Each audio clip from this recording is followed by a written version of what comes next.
And we'll be publishing the recording on our website, putting a link to it on our website so that folks who weren't able to be here today will be able to watch it at their convenience, watch the session at their convenience. Okay, I want to introduce our speaker today, Rachel Nemhauser. Rachel has been an active member of the Seattle disability community since 2009, and she is passionate about disability advocacy and supporting families through all the joys and challenges of raising their children. She is a former two-term member of the Washington State Developmental Disabilities Council, and she has worked at the ARC of King County since 2015. She is currently the Community and Family Support Program Manager at the ARC and has worked with hundreds of families as they navigate complex systems, advocate for their sons and daughters, and learn to support their children as people with intellectual and developmental disabilities in our community. Rachel is also the parent of a 17-year-old autistic son and feels strongly about self-determination and the importance of amplifying the voices of marginalized and underserved individuals. So I am going to spotlight Rachel so that everybody can see her. And again, thank you for being here, and take it over, Rachel. Thank you so much, Janice. That was really embarrassing to sit through while you read that out loud. Thank you so much for sharing all of that. Like Janice said, my name is Rachel Nemhauser. I'm here from the ARC of King County. And I have been working there since 2015, supporting parents and caregivers of individuals with intellectual and developmental disabilities. When I first started at the ARC, we had one limitation of what we were not really allowed to help families with when they called, and that was special ed. Our contracts put limits on what we could support, what we could help people with, and they avoided special ed. We didn't have staff get trained in special ed. And after a year or two of having our most common call be about special education, I advocated and worked with my supervisor, and we created our IEP parent partner team and program as a way to start to be able to support parents in the community on the issues that was number one on their minds, which was helping participate in the IEP process to ensure their children are getting a quality education. Oh, can I take a quick break and ask everyone to mute themselves, because I'm hearing a lot of background noise and I want to make sure everyone can hear clearly. Thank you. I still hear it, so if somebody is able to mute, that would be helpful. Anyway,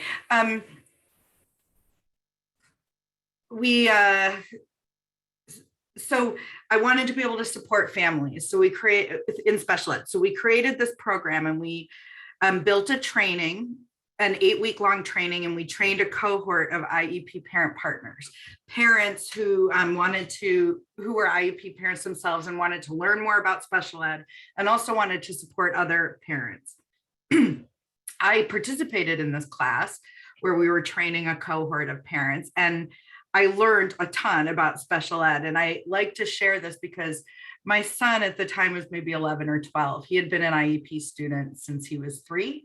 I had been participating supposedly in the IEP process as an active and engaged parent the whole time, and really didn't understand how the IEP process works until he was 11 or 12.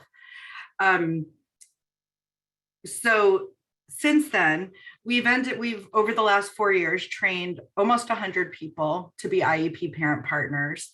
And we've also started being allowed to take phone calls at the ARC and answer questions about special ed.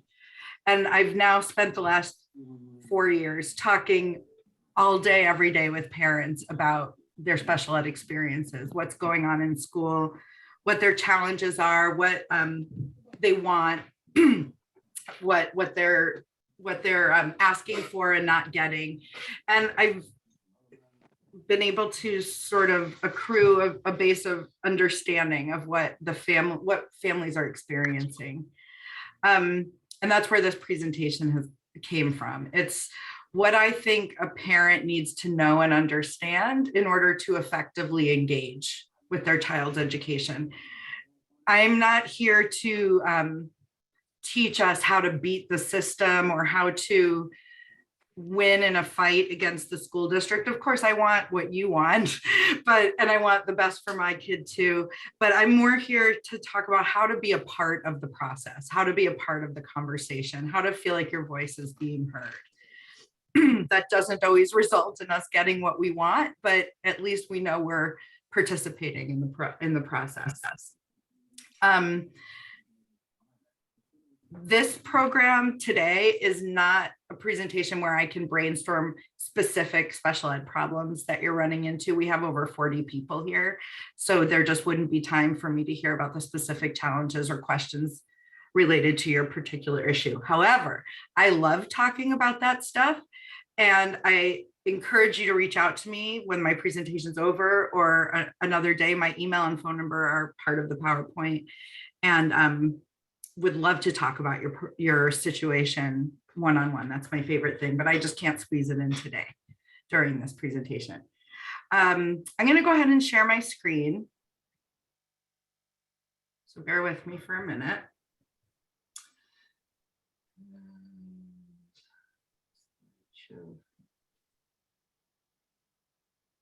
Okay, are you able to see? Okay, thank you, Christy. Your face is the one I see. Also, this PowerPoint is available and I'm happy to share it. So I created it to be a resource you can walk away with. There's a lot of good information that could be helpful moving forward. Here's what we're going to cover today, as time allows. We're going to talk about the legal basics, the IEP versus 504 plans and modifications versus accommodations, how to read an IEP, evaluations in the IEP process, data, goal writing, and present levels of performance, inclusion and placement decisions, challenging behaviors, recovery services, your dispute resolution options, and working with the IEP team. That's a lot to fit in, and we have a little over an hour at this point, an hour and 20 minutes, but I think we can do it. And my strong feeling is that we can all, that special ed has a reputation of being really overly complicated, and that keeps us from being able to participate effectively. So I've tried to distill it down to what I think is the most important stuff to know.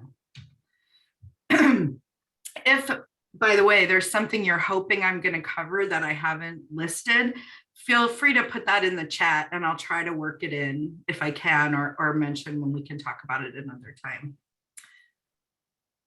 Okay, let's dive in. So first and foremost, it's important to understand the legal basics. I think trying to understand the law, special ed law, like all the details of it, is overwhelming, and for a lot of people maybe out of reach. For me, it is. I can't wrap my head.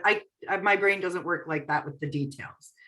But to me, what's the most important is really understanding the spirit of the law. There's two basic laws and one concept that are most critical to understand when we're talking about special ed. You've probably heard of them all before.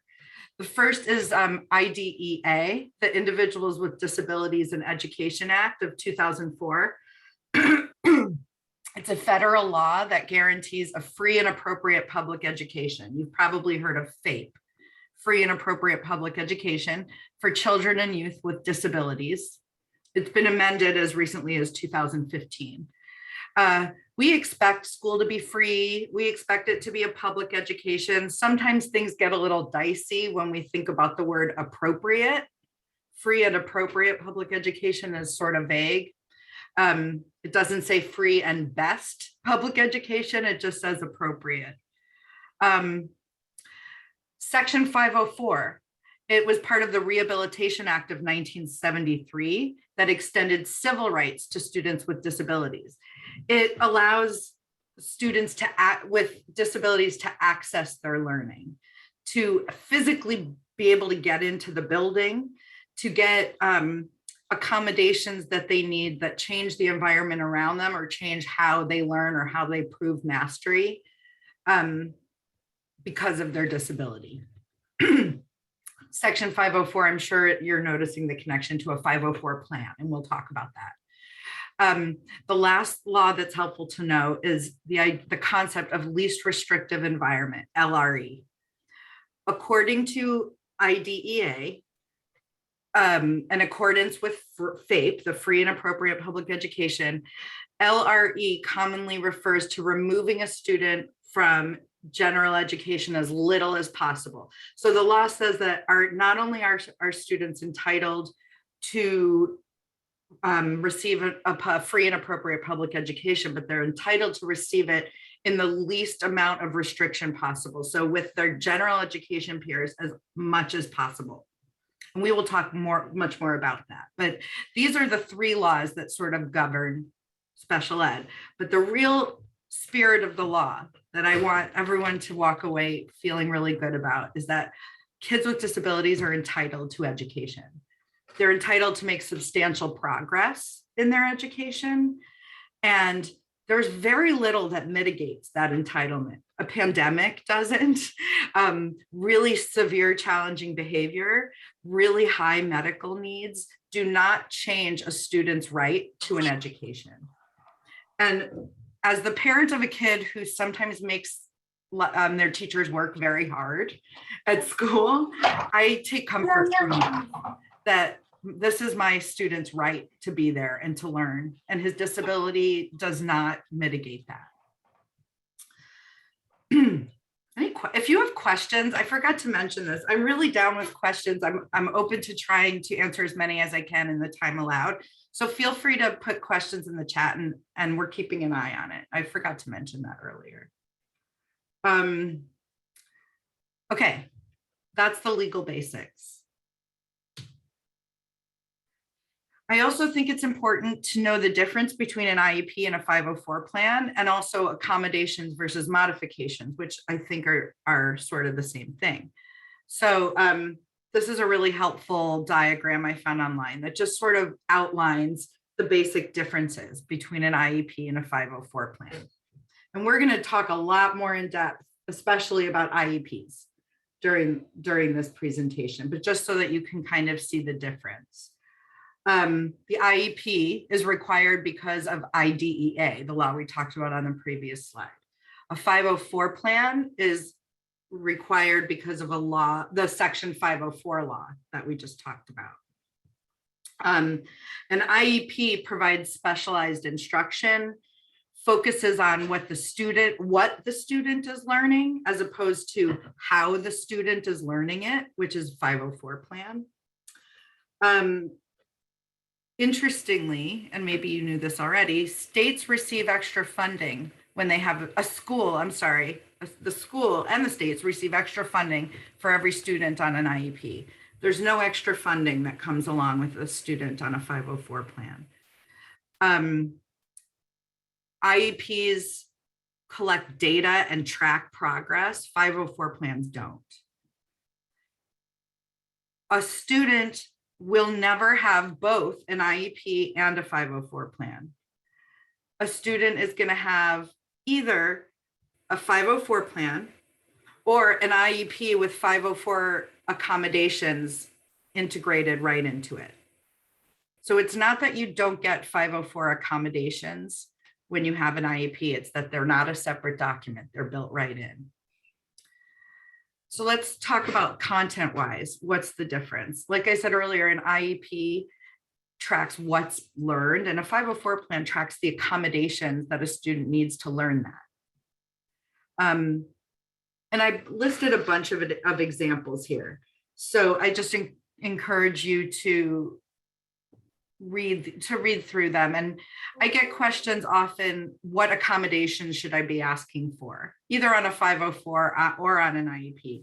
I'm not an educator. I don't have a good idea, but I do think I have found Google to be incredibly helpful in this regard. So I Google like accommodation ideas for fourth grader autistic social skills and see what comes up, and I get good ideas. The reason you have to do that is because some of you may have had this experience. The school doesn't necessarily give you a list. These are the accommodations we can provide, and encourage you to pick the ones you want. It doesn't really work like that. So I also encourage parents to just ask yourself, what does my kid need to be successful at school? Those are accommodations.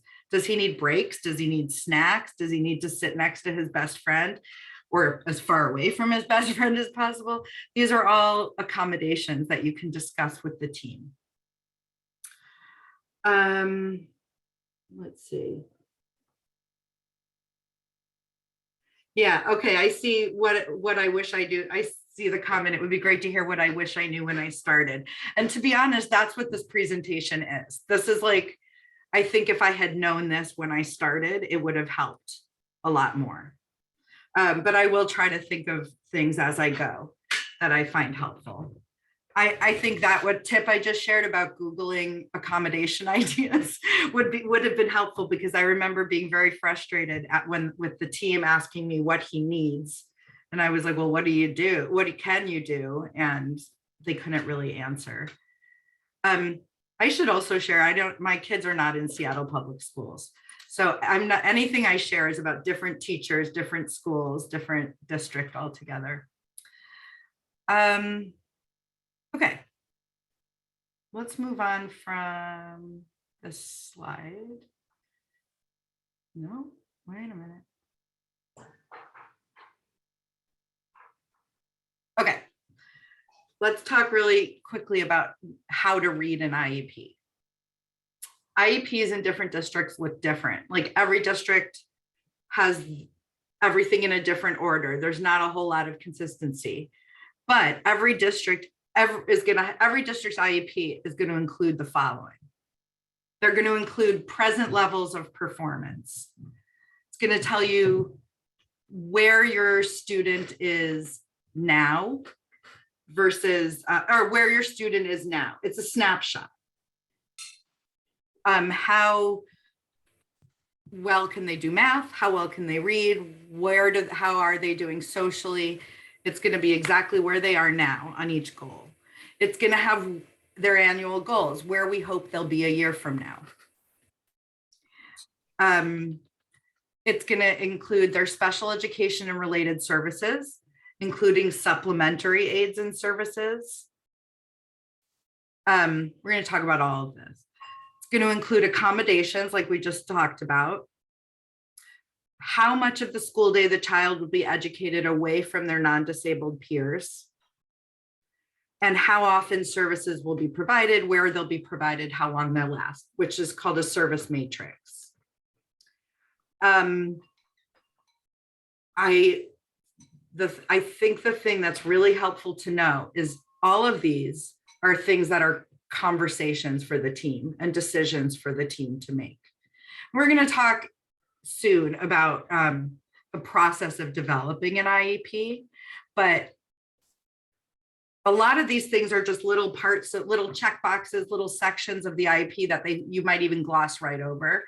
But it's important to recognize as a parent that, and as a member of the IEP team, that these are all things you can discuss and debate as a team.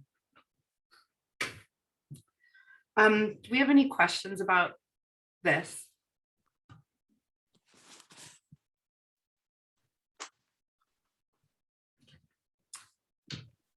So let's really dive in and talk about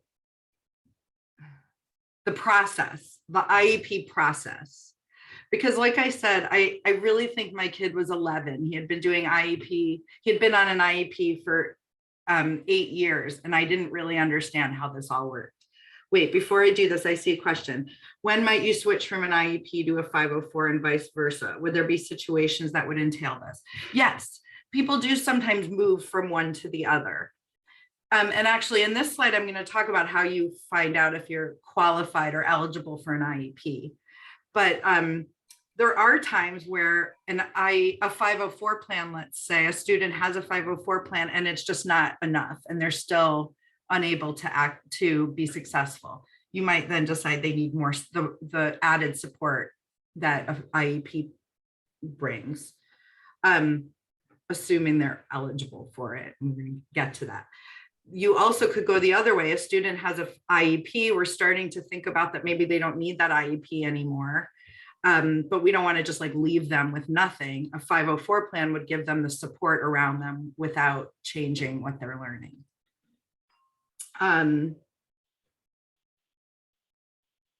I think that answers the question, and we'll talk more about, like I said, eligibility. So let's talk from step one. If you think your student needs special education services, you would make a referral. A referral could come from a number of places. For my son, it came from his early intervention place. So when he was like 2.5 or 3, the place he was getting therapies decided he still needed more help, and they made a referral to the school district. It could also come from a parent. It could come from a kindergarten teacher who meets a new student and says, I think we should, dive deeper into this kid's needs. Or it could come from a teacher of an 8th grader or a 12th grader. It could come from anyone. But it would be a referral in writing to the school, the teacher, the school psychologist, the principal, saying, this student is struggling in the following areas, and I'd like to make a special ed referral. The school will respond in writing with a yes or a no. If they say no, they're going to have to explain why. And then I would say, if you're in that situation, you might want to reach out, like, we could help with that, or that's a good time to look at your dispute resolution options, which we'll talk about later. But my recommendation, if you make this kind of referral, is to be really specific in your email of what their challenges are and why they need additional education. They might need some special education services. Autism Alliance today. Did I just hear someone say something? I can't really see faces, so just jump in if you were trying to say something. So let's assume, for the purposes of this conversation, that they say yes. They're going to invite you in for a meeting and have you sign consent. Nowadays, it might be virtual and they'll send you the consent forms through email, but they're going to bring you together for a meeting where you discuss what areas they're going to evaluate in, and you give them consent to evaluate. As far as what areas, just to give you an idea of what that means: math, reading, writing, social, emotional, behavioral, adaptive, speech and language, OT, PT, vision. You don't have to know all of those, but if you make a specific enough referral where you really explain what your concerns are, it'll help ensure they get the evaluations that they need. Then the evaluations begin. I think they have about 35 days or something to get to the evaluation. And I have those numbers at the end of the presentation for you. Most of the times, evaluation takes place. My cat got in, and now my dog and my cat are starting to fight in the background. Sorry for any disruption you hear. They'll pull your kids out of class. Almost all the evaluations happen at school without you even knowing. They might send home some forms for you to fill out to talk about, your perspective on your kids' needs. But for the most part, they all take place at school and they don't cost you anything. Then they're going to call you back for another meeting, this time to go over the results of the evaluation. For anyone who has sat through those results meetings, I would, maybe you have the same feeling I do. They're kind of painful. It's listening to these, it's having to see the delays that they might be experiencing and like quantified in numbers. I find it kind of hard to sit through. And they tell you the results of these evaluations. The results are useful for a couple of reasons. First of all, they tell us a lot about our kids. They tell us about what areas they're really good at, what areas are hard for them, where they excel, where they struggle, and maybe how they learn best, how we can support them. It also tells us if they are behind enough to be eligible for special education services. I think it's something like 2.5 standard deviations below normal or something like that. There's like a cutoff. And if their scores are a certain degree low, then they are eligible for special education services in that area. So if you're eligible in one or more areas, you end up with an IEP. If you're not eligible, if the evaluation scores are not low enough, if they don't show, the threshold is called adverse educational impact, then your child will not get an IEP, even if they have a diagnosis of a disability. You have a recourse here. If you disagree with the results of the evaluation, if either you think your child does need special ed and you're surprised the test didn't show that, or if the test results you don't feel like are accurate for one reason or another, you can request an independent educational evaluation, which is often called an IEE. An IEE is paid for by the school, but you have to request it in writing. I recommend doing everything in writing, by the way. I'll keep saying that. You have to request it in writing. They have to approve it. And then you can only go to one of their pre-approved providers. So don't go get an IEE and then ask the district to reimburse you. Start by getting permission and going to a place they recommend. I see the question, are IEE limited to 1 per 3 years? Actually, I don't know. I've never heard that before, but I wouldn't be surprised. But I'm sorry, I don't know the answer. Are schools planning for the triennial evaluation IEP back-to-back in the same meeting? Is this common? Great question. So sometimes what happens, you do your evaluation and they do the evaluation of your child. They call you in for the results meeting and they try to also do the IEP, which is the next step. And I'll talk about that in a minute. They try to do those in the same meeting. And this parent is asking, is this common? It happened to me all the time. So I'm assuming it is common. I've seen it less and less in the last few years, but I encourage you to request that they separate those meetings, especially if you want them to. You don't have to, but the evaluation, they're long meetings, and trying to jam them together into one meeting can make everyone exhausted. And plus, I always find the results meeting, like I said, a little emotionally challenging. And it's helpful for me to be able to go home, process the information, read it through a few more times, feel a little bit better, and then go talk about the IEP next. So I encourage you to request that to your team. So let's say you have a meeting and you have the evaluation results meeting. They've decided your child is eligible for special ed services in math, reading, writing, social, emotional, but not adaptive, and speech and language, but not OT and PT.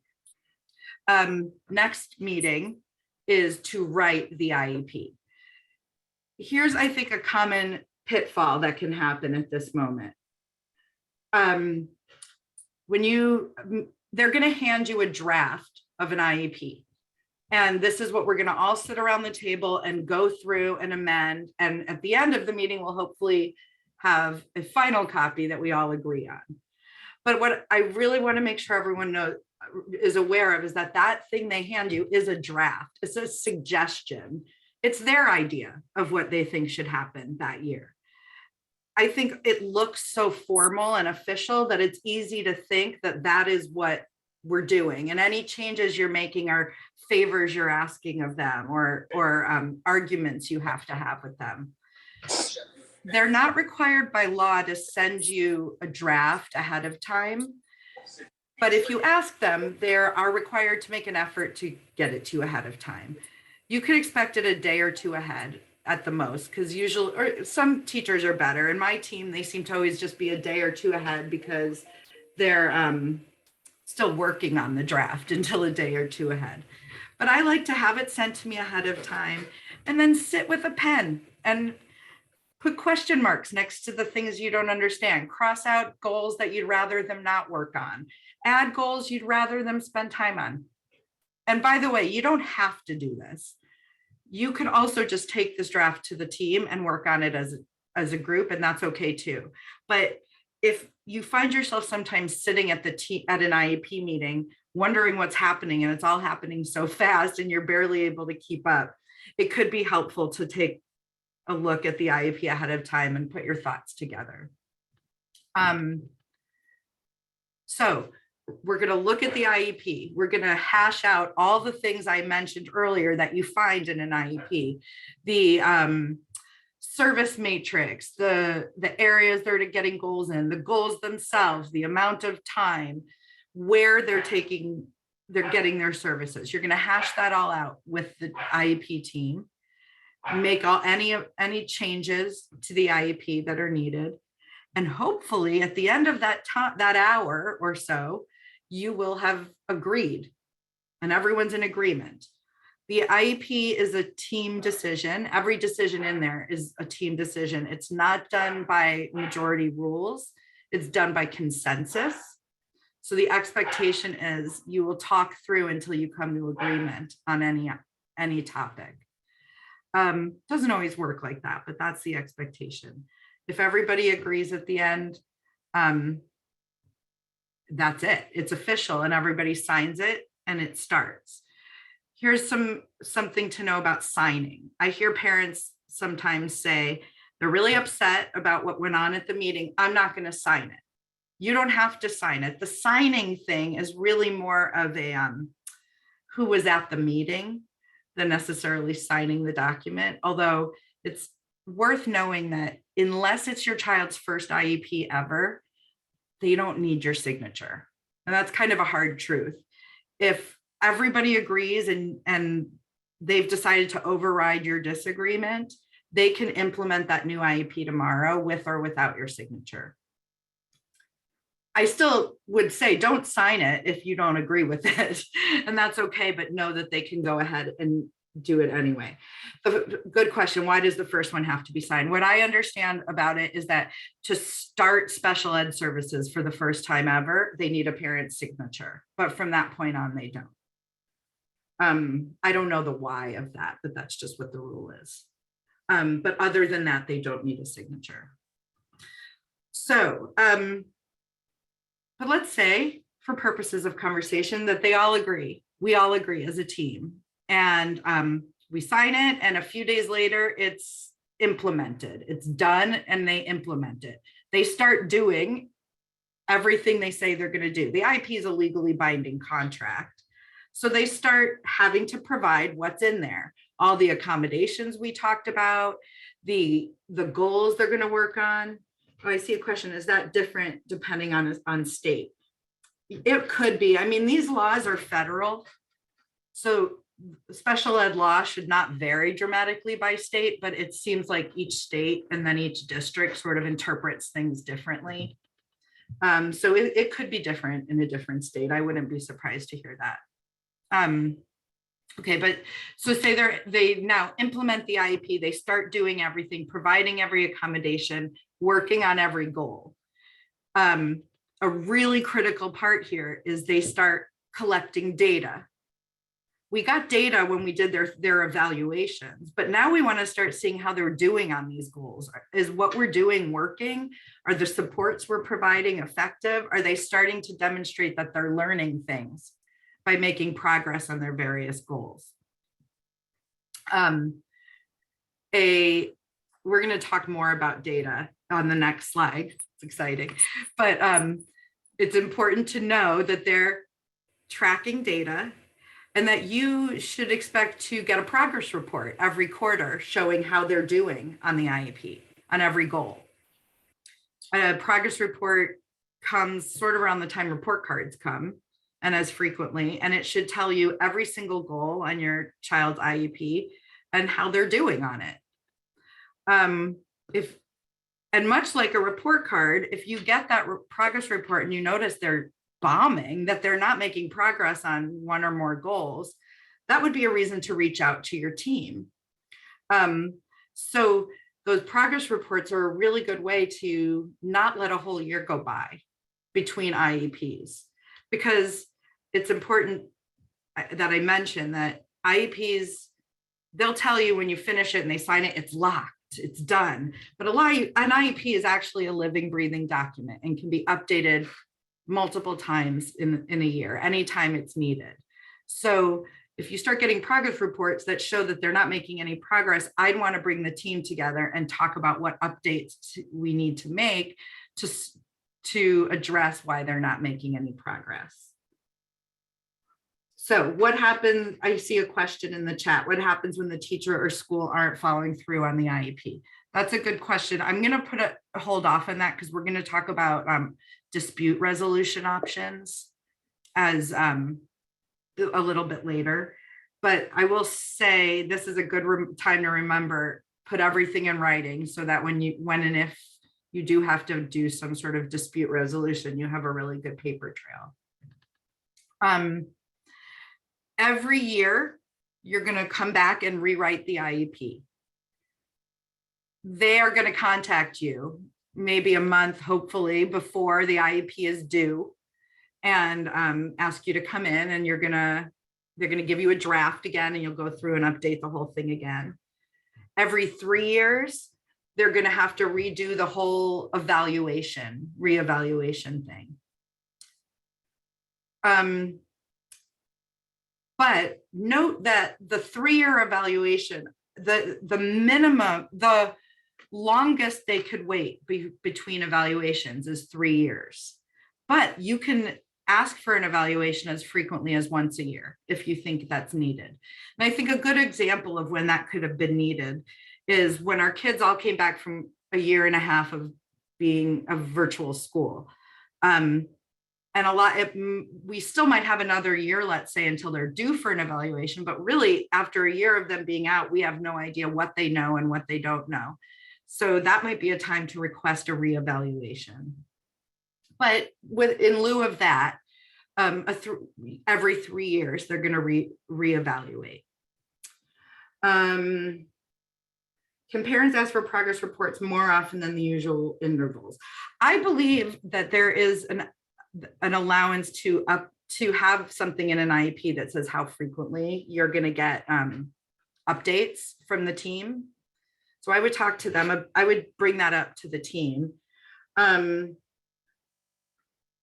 I'll also say, like I said, we're going to talk about data. You have a right to ask for data anytime. So let's hold off on that because I want to make sure I finish about evaluations. Just to make sure I covered all of these. The evaluations are usually completed by school psychologists or other staff within the school. They're a really important tool for us to further understand the student. In order to be determined eligible, the evaluations must prove adverse educational impact, meaning whatever is going on with them has to impact their ability to learn. And this is a tough one because I hear often about kids, let's say, who have severe anxiety. This was an issue for my neurotypical son, had severe anxiety that was massively impacting his life outside of school, but not in school. So the school couldn't do anything about it. This comes up a lot. Or serious behaviors that are going on at home and not at school. It has to show an adverse educational impact for them to be eligible for an IEP in that area. They will also determine eligibility category of services. So if your student qualifies in math, but not in writing, then they cannot have goals in writing. They'll have an IEP, but they can only have math goals. And that was something I just never really understood.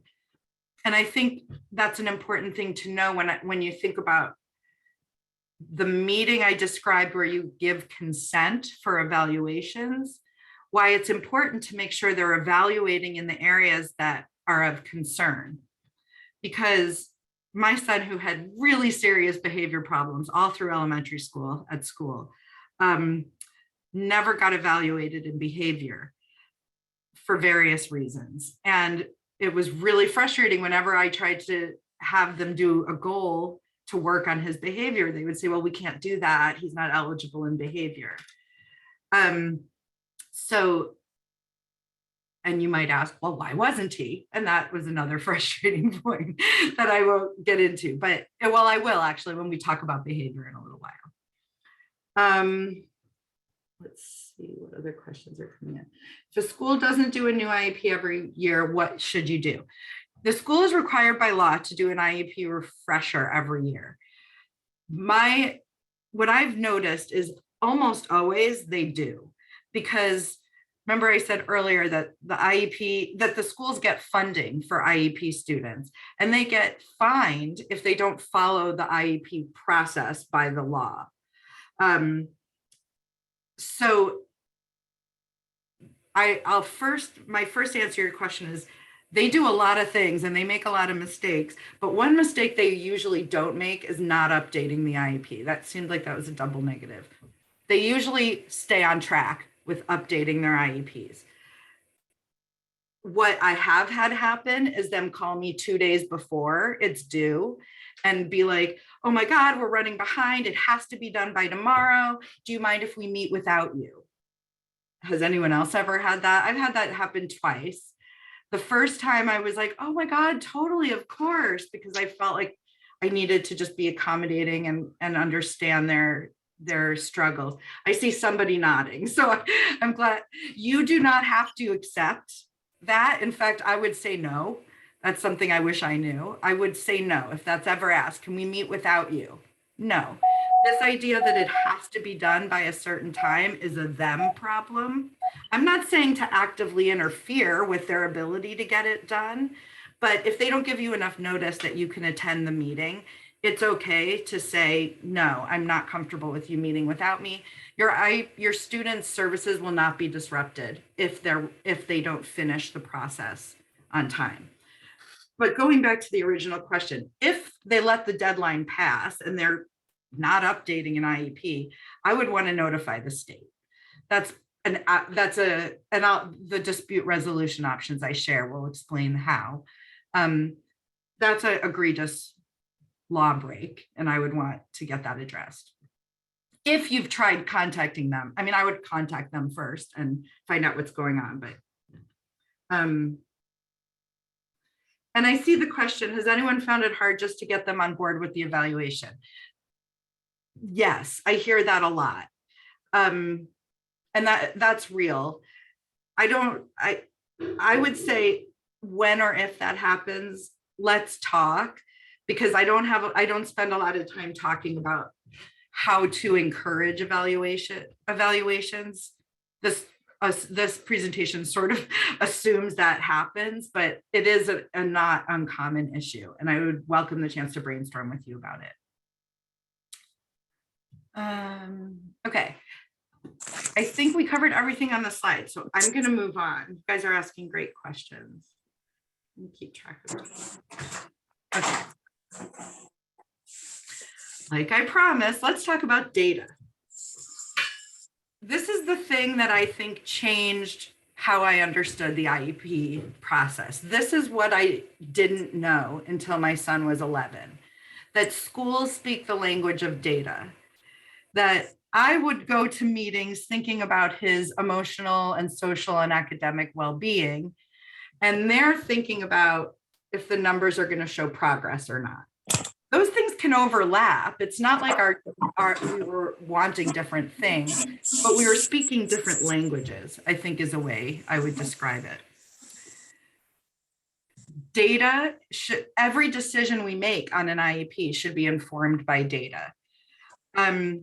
The assessment data should be used to assist the IEP team in problem solving and setting and creating goals, specially designed instruction.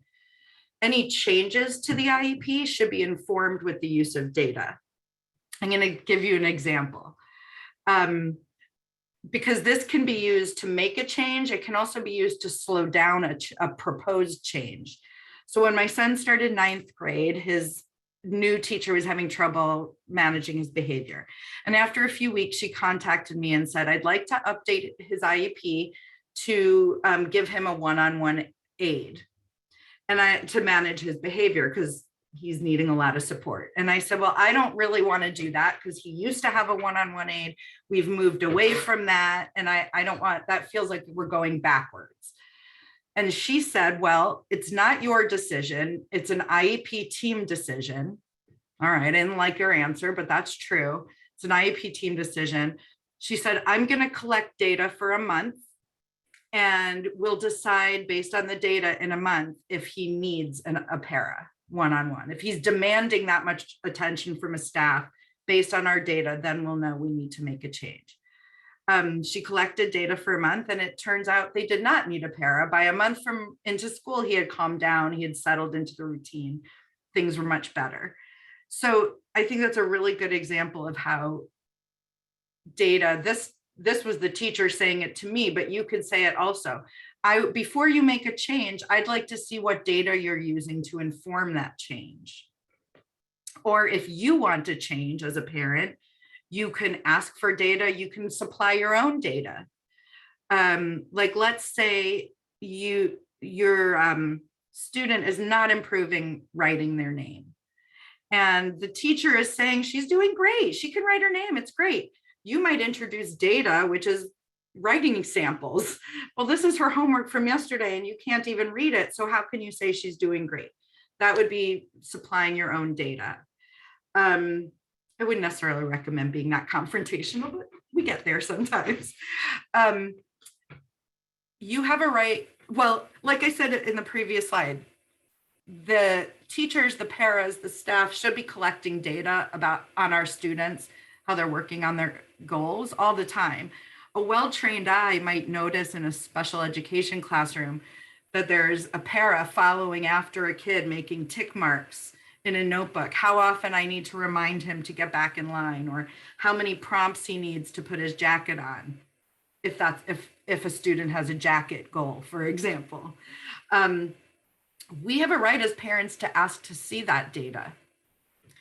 I wouldn't necessarily use that liberally because I think it puts a heavy burden on the teachers to have to be providing all this information, but I often will get phone calls from parents that are saying things like, I have no idea what's going on at school. Like we wrote that IEP last February. I haven't heard a word since. I don't know what's happening there. I don't know if they're working on that jacket goal or not. A good way to know if they're working on the goal is to ask to see the data from it. So you can email the teacher and say, I haven't heard anything about the jacket goal lately. By the way, when I say jacket goal, I mean, I'm just imagining an IEP that has a goal to help a student learn to put on their jacket independently. So you might reach out to the teacher and ask to see the data. How often is somebody tracking her success in putting on her jacket by herself? And can I see that data? If no data has been collected, that's a problem. But in most cases, you would assume there's been some data. That this data observation also comes in those progress reports I talked about. If you are not receiving a progress report, then you can't really keep an eye on how things are going. So it's really critical that you get those progress reports. Are 504 accommodations less data driven? Very good question. 504 accommodations are not data driven. Nobody's keeping track of them. Nobody's measuring improvement. Nobody's proving that they need more or less with data. A 504 accommodation is, this is what we've agreed as a team a student needs to feel successful or to be successful. And that's it. No one's tracking it with data. And that's a reason people often really fight for an IEP, because it has much more accountability, because they're not allowed to write goals and then just not meet them over and over again. they have to prove that they're teaching our kids something.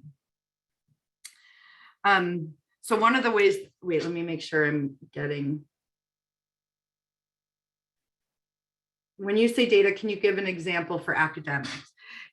Yeah, I guess, like my son had a reading goal that he will be able to identify by the end of a year, 20 sight words. So the data would be each day in reading, how many sight words on the list of 20 can he identify? In January, it was 3. By March, it was 16. By June, it was 18. Like whatever it is, they should be able to be tracking that and showing it to you. And then,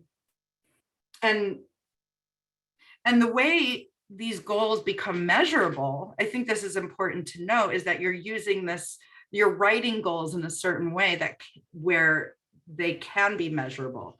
So a goal should never be something vague like we'll get better at math or we'll read more. It's going to be really specific. You've probably noticed it, that the goals are written in these really kind of unnatural formats. They're often called SMART goals. They have to be, SMART is an acronym. They have to be specific, measurable, attainable, realistic, and time-bound. So that it's really easy to collect data on them. It's not just going to be like, we'll start to catch up in math. It's going to be, we'll be able to do this type of math, this many, with this level of success in this amount of time. Yeah, and I see the concern. Progress reports are copy and paste text with a small change in percentages. So yeah, progress reports are not going to be like a lot. I agree. They're frustratingly minimal, but I do think there's still pretty important value in what I usually do is scan each goal and find out. Usually they're done sort of like elementary school grading, like you get a 1, 2, 3, or 4. A 1 is like I can't remember, but I think it's like a 4 is like has met this goal. A 3 is gonna meet this goal. A 2 is making progress but not sure we're gonna meet this goal, and 1 is like we're not making any progress, something along those lines. So when I'm scanning through, if I'm seeing 1s, then, or even 2s, I'd want to call the team and say, I notice he's just not making progress on this goal. Could you tell me more about it? I might say, I notice it's been 2 progress reports in a row. He hasn't made any progress on this goal. I'd like to call a team meeting and see if there's new ways we should be approaching this goal. So I agree with you that it's not a whole lot of information, but it could be enough to just get the conversation, get everyone around the table. If that makes sense. How many goals should a typical IEP have? I don't know the answer to that.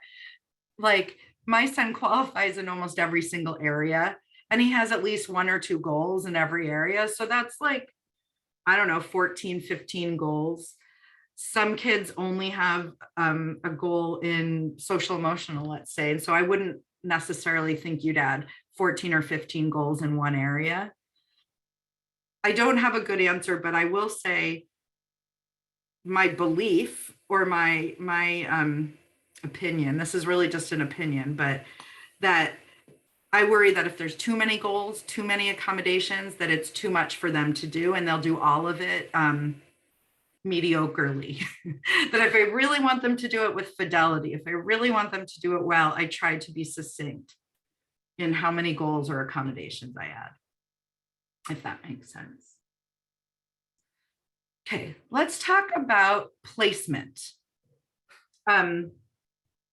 Yeah, I see my daughter has 2. And that's not uncommon. If you have only qualify in 1 or 2 areas, then you would only have 1 or 2 goals. That wouldn't be unusual. But if you strongly disagree with it, that would be a time to bring the team together. And I would be happy to talk. Okay, yeah, I see another person saying, I've been worried there aren't enough goals. Yeah, I mean, the problem is that they really can only write goals in areas that they show in their evaluations that they need help in. So they get pretty limited in what they can do. So one of the big topics I get, or one of the most common phone calls I get, is they want my son in a self-contained classroom and I want him in his general education class. And occasionally I get vice versa. They want him in gen ed and I think he needs a special education class. So I wanted to just talk a little bit about that. The first thing that I think it helps to know is how the system was built to work. The law says that the state must provide a continuum of care. They have to have the least restrictive environment. Remember, we talked about that earlier, LRE. Then they have to provide more restrictive environments for kids who can't be successful in the least restrictive, which is a general education classroom. The system's supposed to work that every student starts in their least restrictive environment, their gen ed class. We try absolutely everything we can to be successful there, keeping in mind that success means making progress on your goals. And if we just can't, no matter how hard we try, be successful there, we might start to consider more restrictive environments. I don't know what goes on at Seattle Public Schools specifically. I'll tell you that this is not how it worked for my son. He went straight from developmental preschool into a self-contained program without being allowed to try his least restrictive environment. I pushed and shoved and he ended up eventually in his least restrictive environment. But, and a big reason, I think, a reason I was able to convince them of that is because I was saying I stumbled upon the law accidentally, which was he's entitled to be here. He deserves a chance. Inclusive education is a legally supported, like I just said, evidence-based best practice that shows improved outcomes for all students. The data shows, the studies show that neurotypical kids, kids with disabilities, the outcomes are better for all of them when they're all in one classroom together. Let's see. I already talked about IDEA requires our students to be placed in their least restrictive environment. How long is considered trying long enough? That's a really good question. I will say the answer is not when the teacher and staff become too tired or frustrated. And I think that's often when we decide it's been enough, is when everybody's getting fed up. But I'd first want to know, maybe someone else here, I don't think I understand certain things about Seattle specifically. Yeah. I don't know the answer to that. So maybe someone else does need to answer because I don't know what the rules of the access program are. I see someone said they put my daughter in a special ed classroom from the start with no explanation of why she needed this. Yeah. So my hope is that, and I said this when we talked about what's in the IEP, one of the things in the IEP is how much time they spend in gen ed. So my guess is that, and I don't know, the person who wrote that question, I don't really know your specific situation, but I think what often happens is parents do talk about it. The school has talked about it with them, but in a very unclear way, so that the parent later on goes, I never even was asked.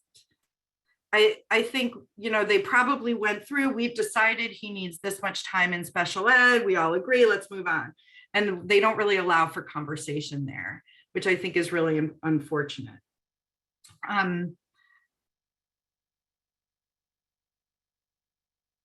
There are a few things to know about how placement is not determined. Placement is not going to be determined before agreeing on an IEP. So the amount of time they spend in gen ed versus special ed, what type of classroom they're in, is going to happen at the end of an IEP meeting, not the beginning. And for me, that was frustrating because that was the only thing I really cared about when I showed up at my son's kindergarten IEP meeting.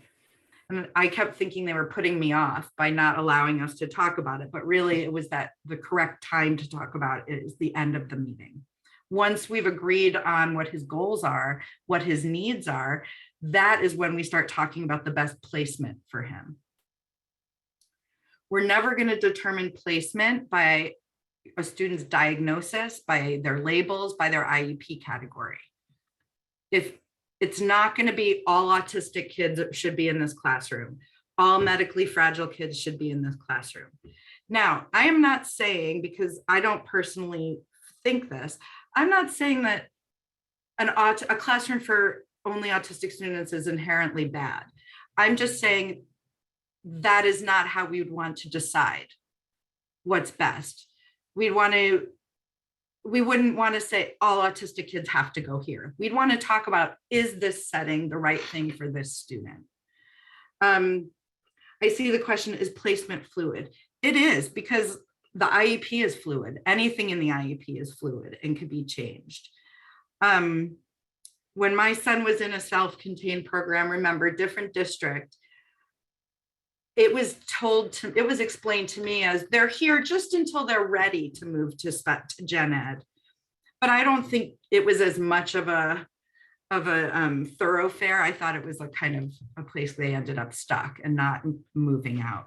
But anything in the IEP, including placement, is fluid. Placement should never be decided based on academic performance or kinds of modifications or accommodations they need, or the severity of disability that they have. You do not have to prove you're ready for a gen ed kindergarten class, for example. No other kid does. Every other kid's allowed to just show up in kindergarten without proving anything. You don't have to be a certain level of ready. And I hear it in IEP teams all the time. The parent asks for gen ed placement and the team debates whether or not the student is ready for that. There is no threshold. There is no, when you cross this level of ability, you're ready. A student can be in their general education classroom. My son was in gen ed kindergarten through 5th grade. He came in with being unable to read or write. He left being unable to read or write. His inability to read or write did not impact his ability to be successful in gen ed. He was making progress on his goals. That means he was successful. I once heard in an IEP team, they said, well, let's see what his evaluations show us, and then we'll decide if he could go into gen ed. And my question to the team was, well, what are we looking for in the evaluation? What does he have to prove he knows or can do before then? And the answer is nothing. That's not how it works. The school having a lack of resources or it being really difficult or complicated is not a good reason. When my son was moving from special ed to gen ed, it happened to coincide with the year that our school was being rebuilt and we were all being moved to a substitute school slightly further away. They were telling me all the reasons having my son in school the year they were in a temporary building was going to be just very hard for them, because the kindergarten class was a long walk from the speech therapy room and they had all these reasons. Could you just wait another year? No, I'm sorry. I mean, I don't want to be difficult or stubborn, but like they kind of have to figure it out. One caveat to this I want to say, as everyone I'm sure knows, there is a massive staffing shortage right now, and schools are legitimately struggling to find the para staff that they need to support students. So I've known of several students who have literally not been able to go to school this year because their school can't hire staff to watch them and support them. So while the law does not allow them to say, we don't have the staff for that, that is sort of a reality right now. So I don't have an answer to that, but I just wanted to name that. They're also not allowed to say we've always done it that way. We always put kids like your daughter in that classroom. They love it. That's where they've been the most successful. And as soon as an IEP team starts talking about we always do this or we never do that, I get a little suspicious, because The I in IEP is individualized, and I want every decision to be customized to my kid and what's best for my kid. I see a question, what's the minimum requirements for gen ed placement then? What are some of the reasons kids get denied access? Good question. There is no minimum requirement for gen ed. If you think about what I said, that the law provides for a continuum of care, and we all are supposed to start out in our least restrictive environment, that doesn't say anything about as long as you can do X, Y, or Z. When I was moving my son to gen ed kindergarten, I was very concerned about his behaviors being disruptive to the other kids. And a person told me a story about how she was in a classroom observing a kid, an autistic kid who had behaviors. She wanted to see what was going on with him. And another kid in the class had Tourette's syndrome and made a very loud, jarring vocalization. And this staff person that was in there observing a different student almost fell out of her seat. It totally startled her, and it was very distracting to her. The other children in the classroom who were used to this student and her outbursts didn't even notice and just kept going on with their reading. My students' disruptive behaviors were just part of the noise of a standard kindergarten classroom, is what I'm saying. There's no minimum requirements. And then some of the reasons kids get denied access. I think there's a few things. Some students probably do better in a self-contained program with less kids, maybe less noise, more staff to student ratio. So sometimes the staff might just be like, well, we know that this is what's best for them, which isn't right, but I think that's what happens. I think, unfortunately, there's a financial thing. If my kid, in order to be in gen ed, needs a one-to-one para support, but to be in a self-contained program, he can be successful with a 1-to-2 or 1-to-3. It's just cheaper to have him there.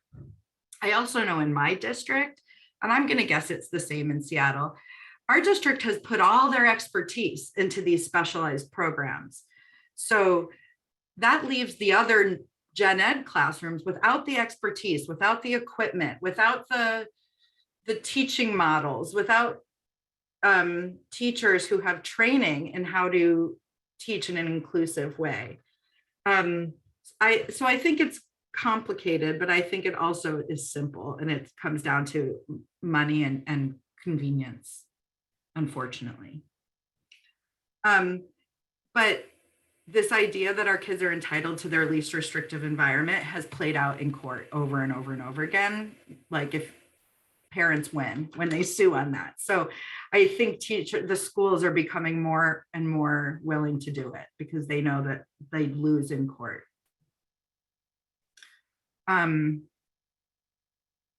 Yeah. Okay, let's move on to behavior.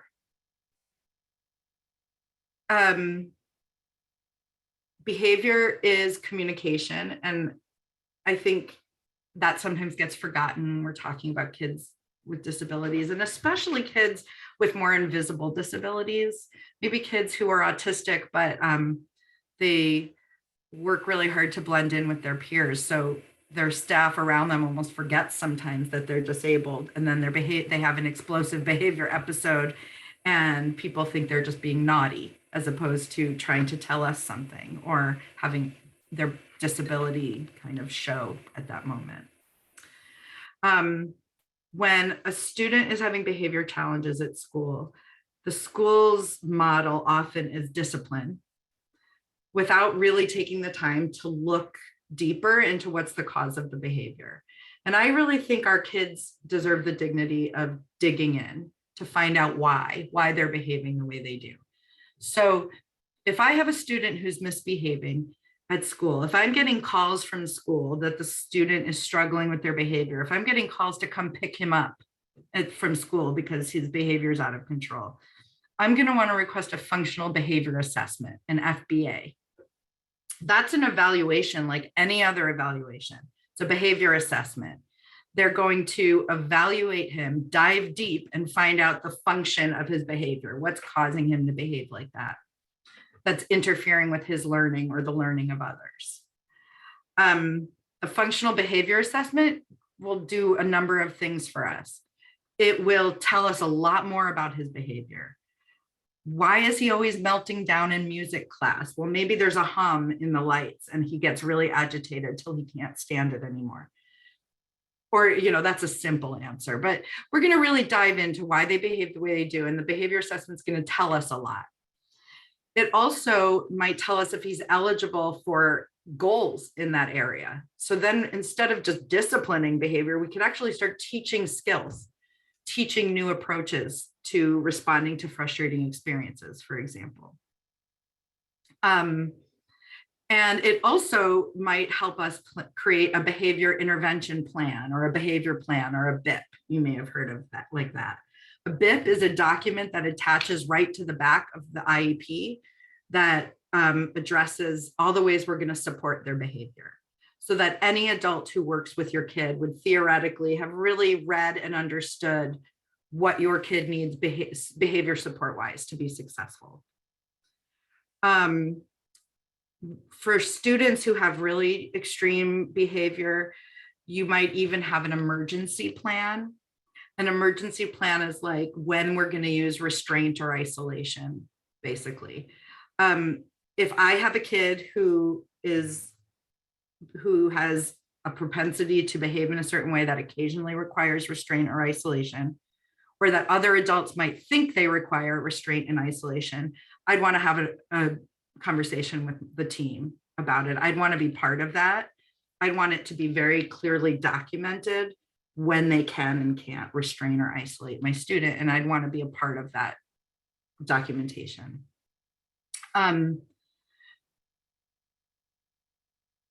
So students with disabilities are not allowed to be suspended because of behavior that's a result of their disability. Suspended could be like, we caught you doing X, you're not allowed to come back to school for 4 days. That's a suspension. A suspension can also be, Mom, he's having a really rough day today. Can you come pick him up?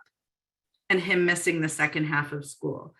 It could also be if he spent half the day in the counselor's office or the principal's office because of behavior. None of that is allowed to happen. All of those are examples of ways our students are missing instruction time.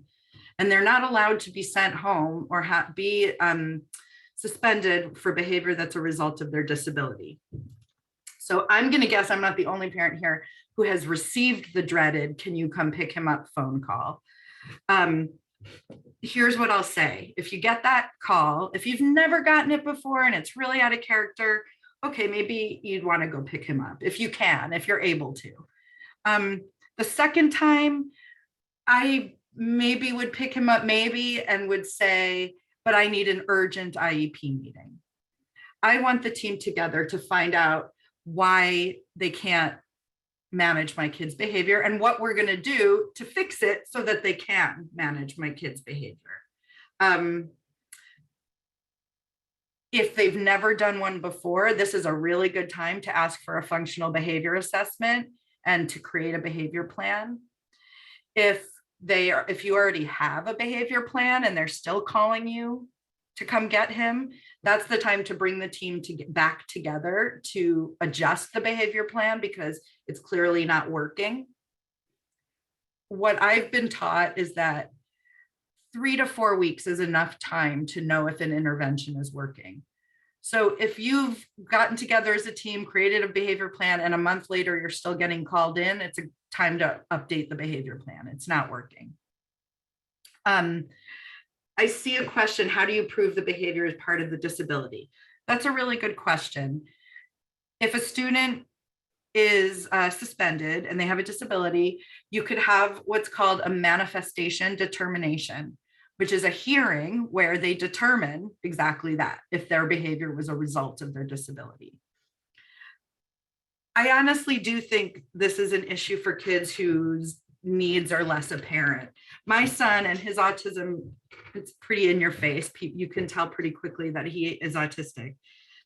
One of the things he does a lot is give people the finger. And I am sure he gives his teacher the finger because that's sort of his frustration response. He does it with his pointer finger, which is really cute, but nevertheless, the meaning is there. He doesn't get suspended. He doesn't get sent home. But if my neurotypical son did that to his teacher, he would. So I think the school is often considering this, but I think sometimes they forget that our kids need that consideration. I'm just looking back through the questions really quick. Does support always or typically occur during the traditional school hours? How about 3 to 5? Yeah, they're only really going to provide behavior support or other support during school hours. One exception to this is school-sponsored after-school care or other sorts of activities. Any activity that is open to the whole school, that is hosted by the school, they need to provide support. But one of the things you'll notice is most after-school cares are not hosted by the school. They're hosted by the YMCA or Bellevue Boys and Girls Club, or I just listed Bellevue, but whatever it is, or some sort of, or there's private kinds of after-school cares that the school might sponsor. That's how they get around having to provide support after school.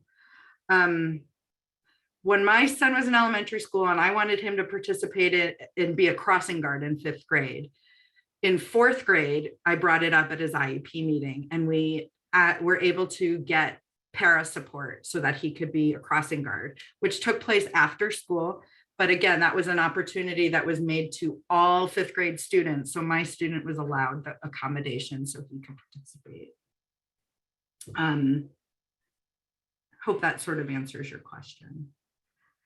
Okay, let's move on because we're running out of time. Wait, I want to say one more thing about behavior. Just want to bring back what I said on like the first slide. Your student is entitled to an education, and they are entitled to be educated even if they make it really, really hard at school. It's so easy to feel guilty as the parent that you don't want to ask for more. You don't want to push because your kid maybe just hit their teacher or gave them the finger or verbally assaulted them or whatever they're doing at school. And I do feel bad, and I hate that you know, some of the things that my son has done over the years, but it's the process, it's the law, it's their job. Our kids are entitled to be there. So I just want to share that as a fellow parent of a kid who finds this difficult sometimes. Okay, let's go to recovery services really quick. Recovery services are something that is a concept that's come out of COVID.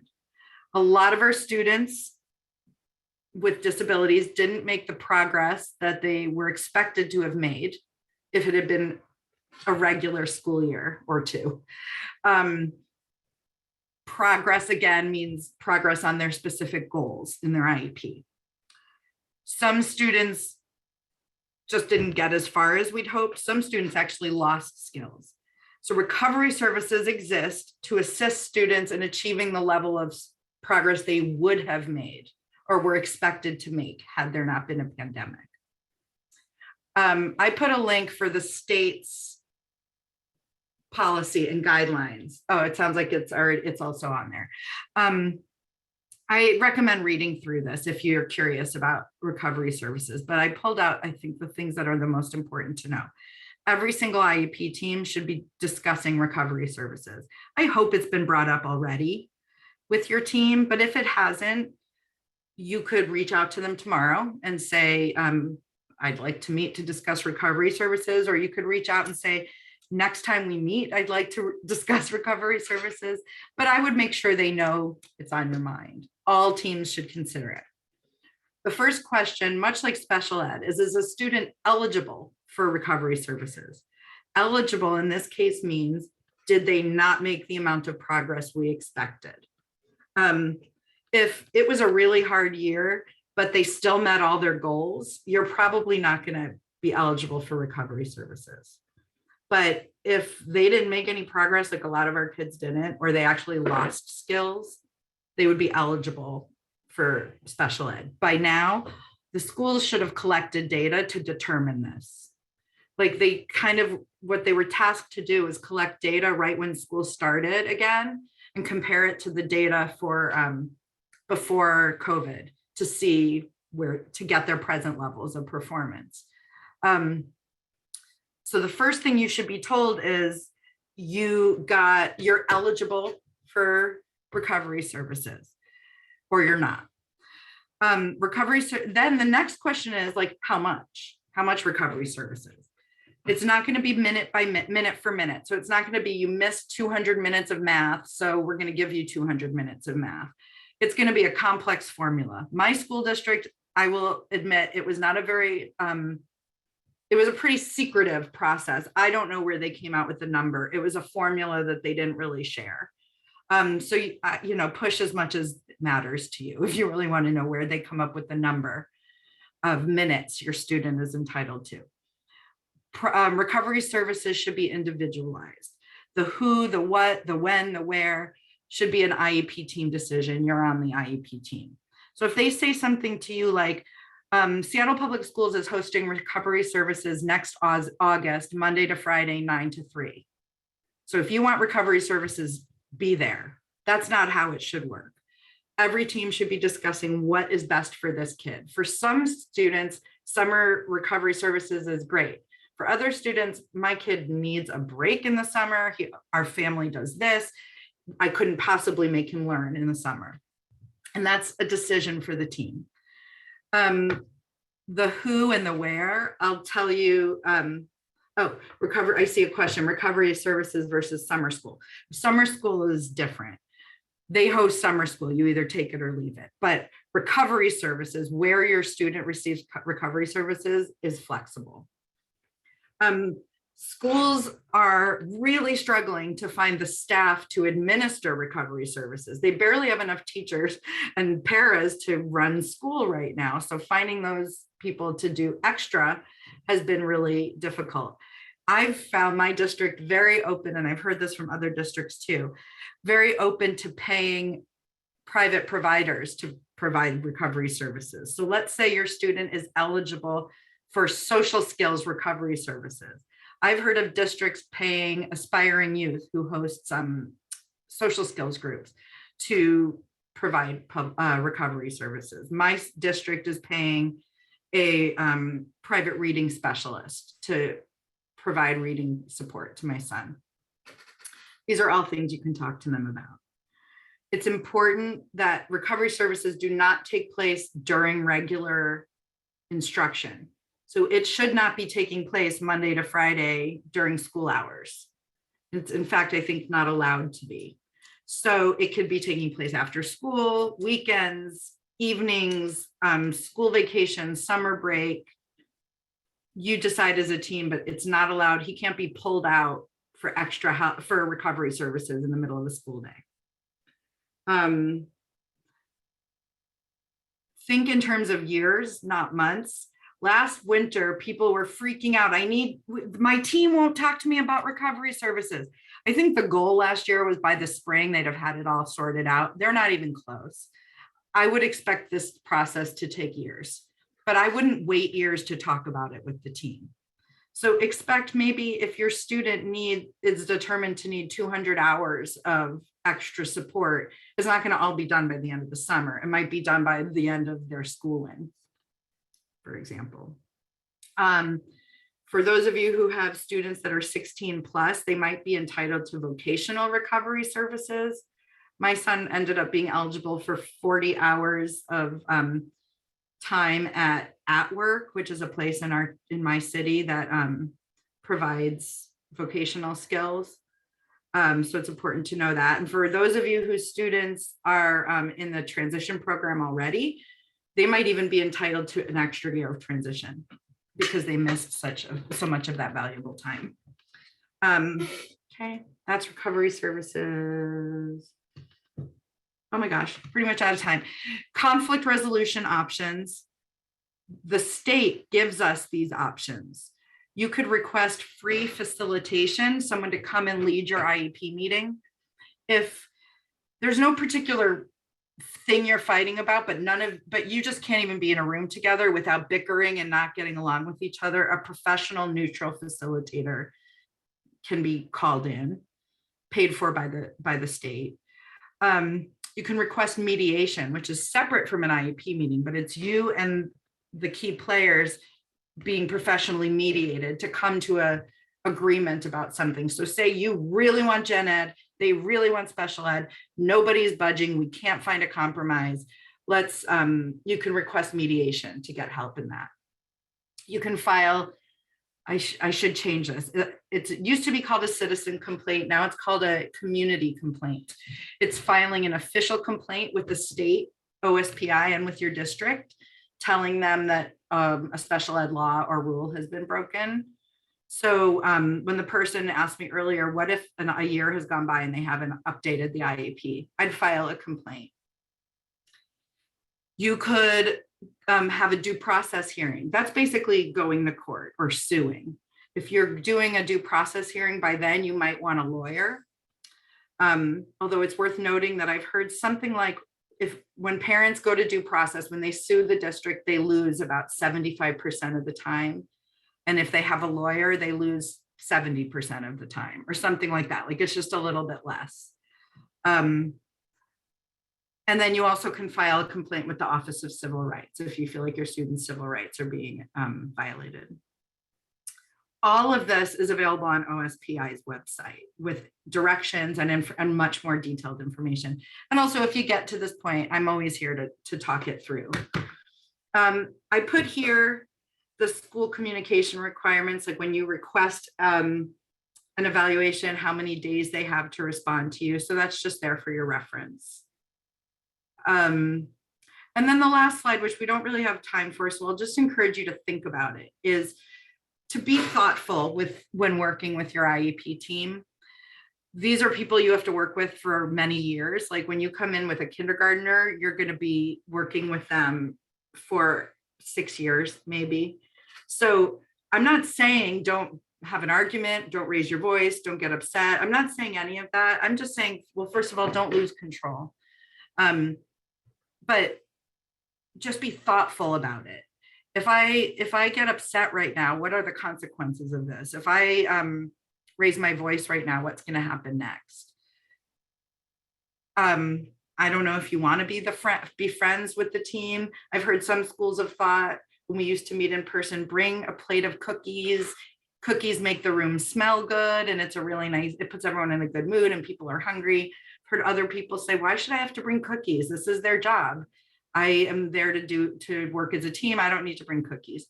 I don't have a right answer except to say, most of the time, the people at the IEP meeting are not the ones, most of the people at the table are not the decision makers. It's not their fault.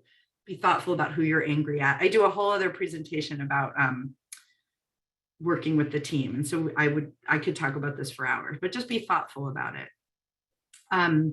Here are some additional resources, including us. Reach out if there's more I can do to help. And here's my contact information. I will put my email in the chat.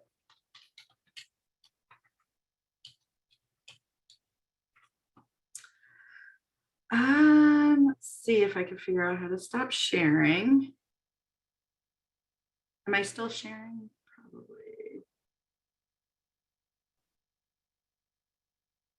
Stop sharing. Okay. I think we're pretty much out of time, but if anyone has any follow-up questions, please email or, oh, I see. Can you go back one slide? Which slide were you looking for?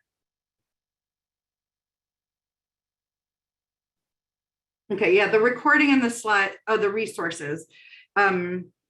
Yes, I can, but also keep in mind they're gonna share the presentation. It might be easier to get the resources that way.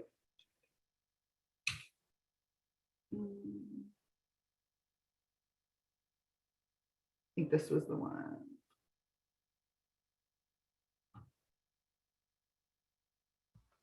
Rachel, can I jump in for a moment and see if anybody else needs the ASL interpreters so we can go ahead and let them go? Please do, go ahead. So if there's anybody that still needs it, please let us know in the chat. Otherwise, we'll give it just another moment and let them go. Thank you.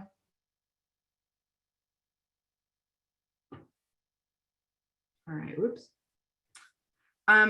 Please reach out.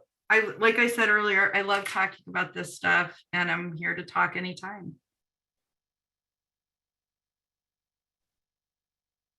Thank you so much, Rachel. This is Janice. I'm going to stop the recording.